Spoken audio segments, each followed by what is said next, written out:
भिवंडी शहरातील महापालिका निवडणुकीमध्ये प्रभाग क्रमांक 1 या छत्रपती शिवाजी महाराज चौक कोंबडपाडा या परिसरामध्ये कोणार्क विकास आघाडीने जे विलासराव पाटील माजी महापौर आहेत त्यांच्या संपूर्ण पॅनलचा विजय झाला आणि त्यांनी या ठिकाणी जो पराभव केलेला आहे तो आमदार महेश चौगुले यांच्या सुपुत्र मित चौगुले यांचा आणि तेव्हापासूनच या संपूर्ण परिसरात एक वेगळा वाद निर्माण झाला होता, एक कुठेतरी दहशतीचं वातावरण निर्माण झालेलं होतं आणि अशा परिस्थितीमध्ये रविवारी सायंकाळ रात्री 9 वाजताच्या सुमारास विलासराव पाटील यांच्या बंगल्यावरती हल्ला झाला आणि हा हल्ला आमदार महेश चौगुले यांचा सुपुत्र मित चौगुले यांनी केल्याचा आरोप विलासराव पाटील व त्यांच्या सर्व समर्थकांनी करत याच छत्रपती शिवाजी महाराज चौकात ठिय्या दिला होता आणि समोरच असलेल्या आमदार महेश चौगुले यांच्या जनसंपर्क कार्यावरती हल्ला करण्याचा प्रयत्न केला होता आणि त्यानंतरच ती परिस्थिती चिघळली आणि त्यामध्ये आमदार महेश चौगुले यांच्या समर्थकांकडून सुद्धा मोठ्या प्रमाणावरती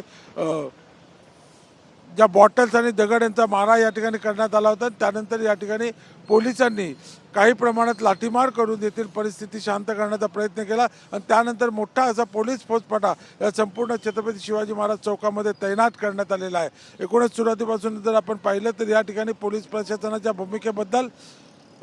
कोणार्क विकास आघाडीचे विलासराव पाटील यांनी आक्षेप घेतले होते की ते कुठेतरी आमची बाजू ऐकून घेत नाहीत आणि त्याच पद्धतीनं कालच्या घटनेनंतर सुद्धा त्यांनी पुन्हा एकदा आरोप केलेला आहे की येथील जे निजामपुरा पोलीस ठाण्यामधील जे वरिष्ठ पोलीस निरीक्षक आहेत त्यांनी ज्या पद्धतीनं आमच्या बाजूने जे आमच्या बाजू ऐकून घ्यायच्या होत्या त्या ऐकून घेतलेल्या नाहीत आणि त्यामुळेच हा वाद चिघळलेला आहे। एकूणच जर आपण पाहिलं तर या संपूर्ण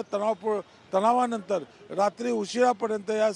पोलीस ठाण्यामध्ये दोन्ही गटाकडून तक्रारी देऊन दंगा माजवणं आणि त्यासोबतच मारहाणीचे गुन्हे दाखल करण्याची प्रक्रिया अजूनपर्यंत सुरू असल्याची माहिती मिळते। या संपूर्ण परिस्थितीवर ते आता स्वतः पोलीस उपायुक्त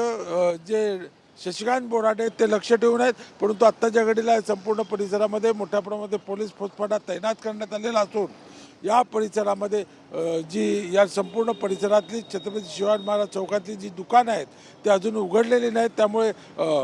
या परिसरामध्ये बंद ठेवण्याचा सुद्धा काही निर्णय होतोय असे बऱ्याचशा सोशल मीडियाच्या माध्यमातून समोर येत आहे। कॅमेरा पर्सन अथर्वचा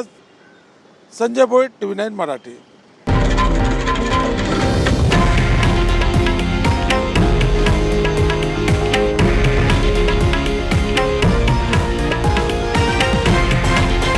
हे आहे देशातील नंबर 1 न्यूज नेटवर्क आणि आपण पाहत आहात TV9 मराठी, एकमेव।